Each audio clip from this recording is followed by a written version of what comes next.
yung MIM, yung Made in Malacanang Mona, yan yung last 72 hours lamang. Yan yung kwento lamang ng mga kasambahay ng mga Marcos sa Malacanang yung last 3 days. Parang nagchichismisan lang sila na inoobserbahan nila yung galaw ng presidente kasi madalas nagkikwentuhan sila sa kusina, ano?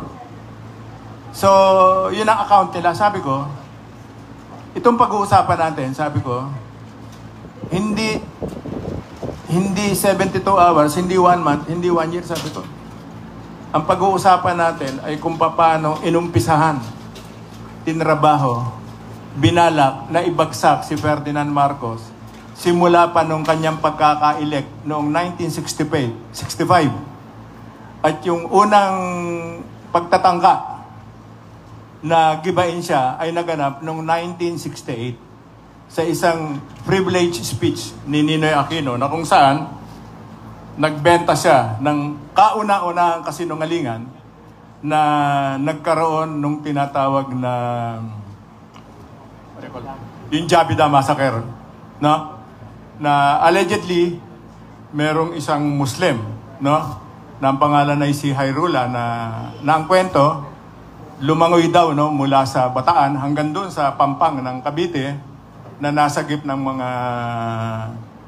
mga LP sa Cavite, no, sa pamumuno nila Montano, no, ng mga Montano, ng mga LP stalwarts, ano.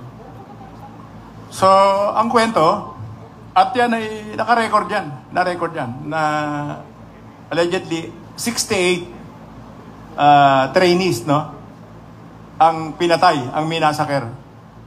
Pinatay nila Major Martelino dahil nadiskubrehan itong mga trainee na to na ang kanilang misyon ay lulusob sila sa Sabah para bawiin yung property na yun na sa atin, no? At gumawa ng kwento na mismo ang utos ay nanggagaling sa presidente.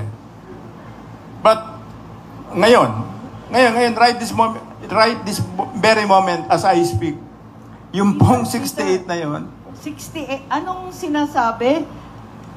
Ilan daw ang pinatay? Tinatanong ni Manong Johnny. Ang binabalita ninyo, ilan ang patay? Ito po ay ayon doon sa privilege speech mismo ni Senator Ninoy. Na, for the record, 68 na. Nasa akin ang record. Nasa akin ang record ng Project Merdeka. Project Merdeka was a legitimate project of the government. I will not tell you what it is. Si Colonel Eddie Martelino, member ng Army, ang head ng project na yun.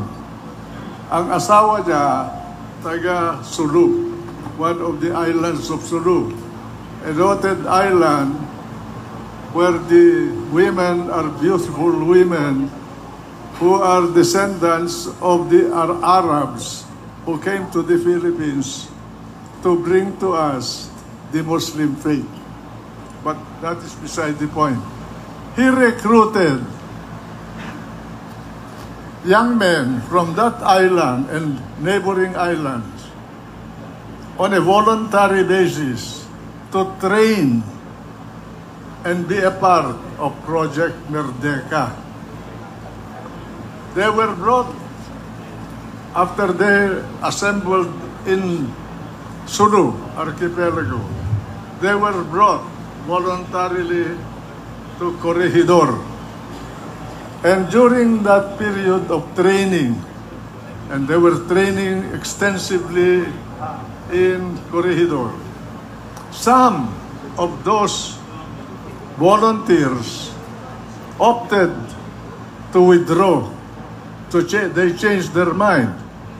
But they were already on training and well beyond the period for training. They knew the objective. Naturally, the military did not want them to live. And so they tried to escape and there was a firefight. Some of them died. Now, there was no massacre. There was no intentional effort to eliminate them. They fought. The people who were there were 300 of them. I think about 10 or 12 wanted to get out. They fought their way. The others will have to fight back. Now, this Aruna,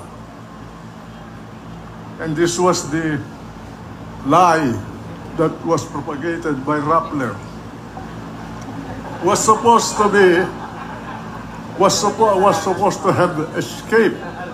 And maybe he escaped because he was found by fishermen at the middle of Manila Bay near Corregidor. He claimed that he escaped at about before dawn, and he saw, it was dark according to him, and he saw helicopters in the area, and some of his companions, he was supposed to be in the water, huh? His companions were tied up, ginapos sa puno ng mga kahoy at pinagbabaril.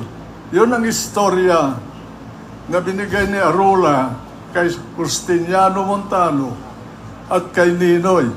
At pinaputok nila. At ginamit nila massacre. Pero walang massacre. Ngayon, na court martial, lahat yung mga binanggit nila na nasangkot sa massacre, pagmamassacre, panahon ito ng, wala pang martial law ito, 1967 ito eh. No,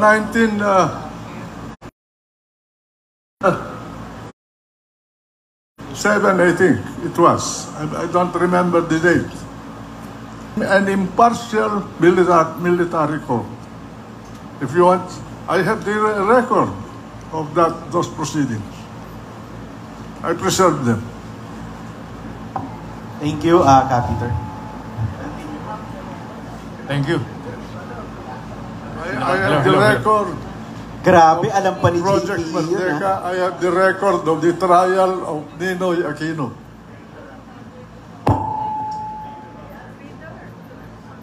Kompleto. Peter, ano pang pinanggagawa ninyo? Kompleto. Yun ang ano. So yun po ang una, no? 1968, nagkaroon ng deklarasyon na may minasakar daw po ang gobyerno. Yeah, yes. And yun na nga, as further explained by the good Chief Presidential Legal Counsel, Andile, detalyado yon. And to date, walang ano eh. Kung nagkaroon ng massacre, walang complainant kahit isa. May mga asawa yan, may mga anak yan. Yung iba dyan, may boyfriend, girlfriend, may mga kapitbahay yan, uncle, wala po. And then, pagkatapos nun, si Ninoy Aquino ay bumalik siya, nag-privilege speech uli siya, at inamin niya na habang nagsasalita siya, wala siyang ebidensya, walang biktima. Pero the damage has been done.